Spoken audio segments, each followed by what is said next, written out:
Mateka to. As always, ban na naman si Father. Kaya naman nito tag-Optimus Prime ulit tayo. Syempre, aagawin pa rin natin yung blue buff kahit nakatago pa yan. Nalaman natin dito na si Eudora yung nag-ban kay Estes. Kaya naman ito pinanggigilan natin siya ng isa. At dahil meron na nga tayong ulti, syempre pati si Hanabi, bibigyan din natin ng isa. Syempre, di natin pwede kalimutan yung TP natin. May bonus damage yan eh. Kada ulti natin may mabibitas na isa. At andito nga si Eudora, nasa bush pala. Hindi ko napansin, pati tuloy tayo, naisahan. Dami pala nila dun.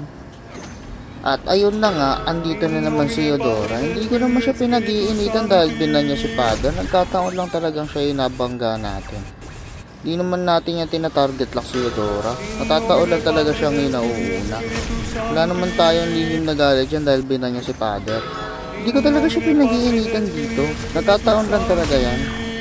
Hindi naman tayo ganun. Wala naman tayong pinipiling target, o diba? Hindi talaga natin tina-target lock si Eudora dito.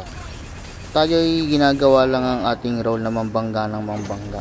Hindi naman natin pinag-iinitan yan. Diba? Nandun si Hanabi. Kaya lang si Eudora pa rin talaga yung natamaan eh. Sayang. Hindi kasi nakakama. Pero hindi ko talaga pinag-iinitan niya si Eudora.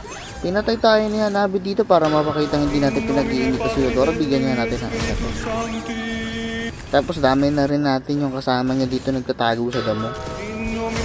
Kala mo makakaligtas ka. At ayun na nga, nag-cooldown na uli ang ulti. Kaya naman babanggain tayo matindi. So, diba? Hindi talaga natin tinatarget lock yan. Si Roger talaga yung target ko doon. Hindi talaga si Eudora. Sige, ban mo pa si Father.